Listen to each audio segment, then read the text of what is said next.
Iran और America लड़ रहे हैं। Kuwait, Jordan, Bahrain, Saudi, UAE और ओमान समेत कई खाड़ी देश पिस रहे हैं। हॉर्मुज का रास्ता बंद है और पूरी दुनिया के व्यापार पर इसका असर पड़ रहा है। अब इस खतरे से निपटने के लिए संयुक्त अरब अमीरात यानी यूएई ने एक प्लान तैयार कर लिया है, जिसके बाद जहाज़ों को हॉर्मुज से गुजरने की आवश्यकता ही नहीं पड़ने वाली है।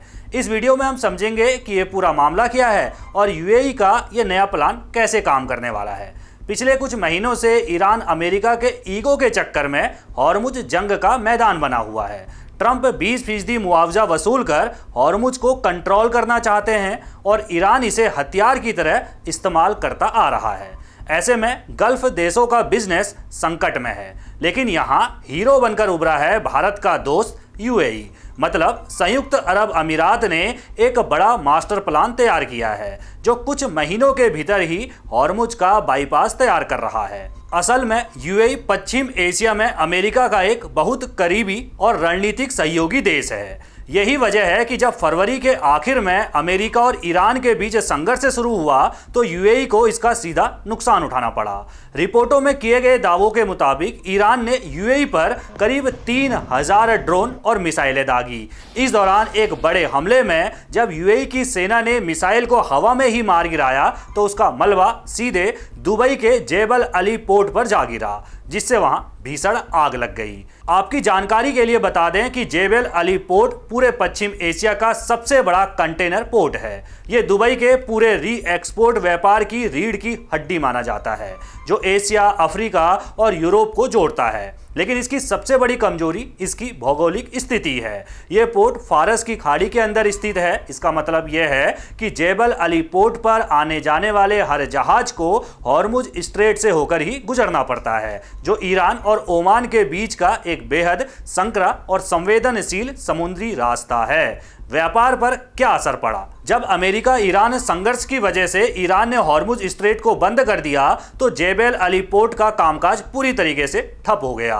फाइनेंशियल टाइम्स की रिपोर्ट के मुताबिक इस बंद के बाद जेबल अली पोर्ट की गतिविधियों में 90% तक की भारी गिरावट आ गई। आप अंदाजा लगा सकते हैं कि यह कितना बड़ा आर्थिक झटका था। हालांकि हाल ही में हुए एक अस्थायी सीज फायर के बाद जहाज़ों की आवाजाही थोड़ी बहुत शुरू हुई और रोजाना करीब 40 जहाज यहां से गुजर रहे हैं, लेकिन यह आंकड़ा संघर्ष शुरू होने से पहले की तुलना में बहुत ही कम है। ऐसे में यूएई की दिग्गज लॉजिस्टिक्स कंपनी डीपी वर्ल्ड को यह समझ आ गया कि सिर्फ जेबल अली पोर्ट के भरोसे रहना बहुत बड़ा खतरा है। उन्हें तुरंत कोई दूसरा सुरक्षित रास्ता ढूंढना ही होगा। इसी समस्या का हल निकालने के लिए डीपी वर्ल्ड ने फुजेरा में एक नया गहरा समुद्री बंदरगाह और एक नया टर्मिनल बनाने की योजना बनाई है। फुजेरा की सबसे खास बात यह है कि यह हॉर्मुज स्ट्रेट के बाहर ओमान की खाड़ी के तट पर स्थित है। इस नए प्रोजेक्ट का सीधा सा गणित यह है कि अब दुनिया भर से आने वाले कार्गो जहाजों को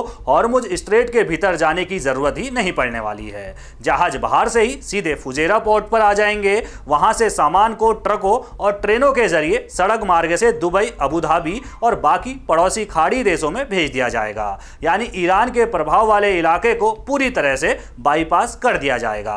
यह प्रोजेक्ट कितना बड़ा है इसे आप डीपी वर्ल्ड के कद से समझ सकते हैं। साल 2005 में बनी ये कंपनी हर साल करीब 7 करोड़ कंटेनर्स संभालती है। हालांकि कंपनी ने इस नए प्रोजेक्ट के खर्च का आधिकारिक खुलासा नहीं किया है, लेकिन एक्सपर्ट्स का मानना है कि इसमें करोड़ों डॉलर का निवेश किया जाएगा। हॉर्मुज के इस खतरे और घेराबंदी को भांपकर सिर्फ डीपी वर्ल्ड ही नहीं बल्कि यूएई की एक और बड़ी लॉजिस्टिक्स कंपनी गल्फ टेनर भी इस अरबों डॉलर की रेस में पूरी ताकत से कूद पड़ी है। शारजाह में स्थित इस विशाल कंपनी ने हाल ही में अपने खौर फक्कन कंटेनर टर्मिनल की क्षमता को कई गुना बढ़ाने के लिए पूरे $2 बिलियन के भारी भरकम और ऐतिहासिक निवेश का आधिकारिक ऐलान कर दिया है।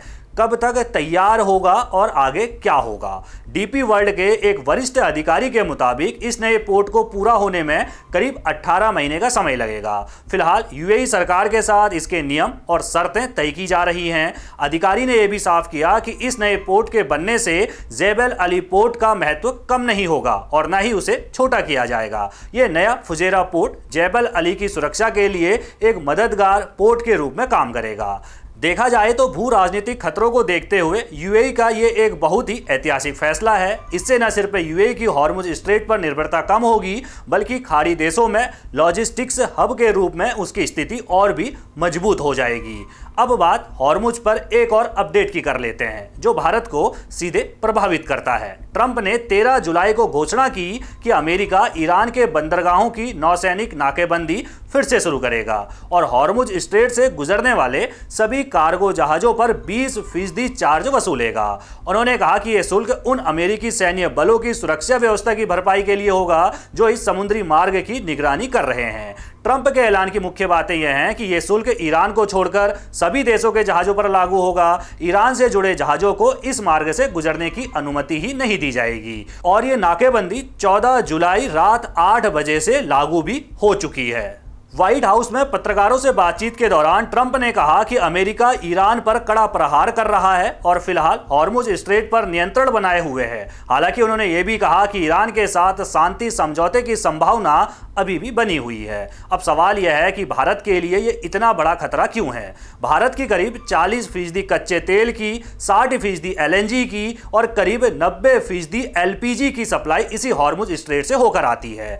साथ ही भारत अपनी कुल तेल जरूरत का 88% से ज्यादा, LPG का 60% और नेचुरल गैस की जरूरत का करीब आधा हिस्सा आयात पर निर्भर है। अगर ट्रंप का प्रस्तावित 20% शुल्क लागू होता है तो भारत के लिए कच्चे तेल की इंपोर्ट कॉस्ट बढ़ जाएगी, रिफाइनरियों का खर्चा बढ़ेगा, पेट्रोल डीजल महंगे हो सकते हैं और शिपिंग व बीमा का खर्चा भी बढ़ सकता है। भारत हर साल करीब 1.8 से 2 अरब बैरल कच्चा तेल इंपोर्ट करता है। ऐसे में हर डॉलर प्रति बैरल कीमत बढ़ने पर देश के सालाना ऑयल इंपोर्ट बिल में करीब 2 अरब डॉलर का इजाफा हो जाता है। मार्च में आई एक नोमुरा रिपोर्ट में भारत को उन 3 एशियाई इकोनॉमी में शामिल किया गया था जो तेल की बढ़ती कीमतों से सबसे ज्यादा प्रभावित हो सकती हैं। इस रिपोर्ट के मुताबिक तेल कीमतों में 10% की बढ़त भारत के करंट अकाउंट डेफिसिट को GDP के 0.4% तक बढ़ा सकती है। इसके अलावा टैंकर हमले में 6 भारतीय नाविकों के घायल होने से भी यह साफ हुआ कि खाड़ी क्षेत्र में काम करने वाले भारतीय समुद्री कर्मचारियों पर खतरा लगातार बढ़ रहा है।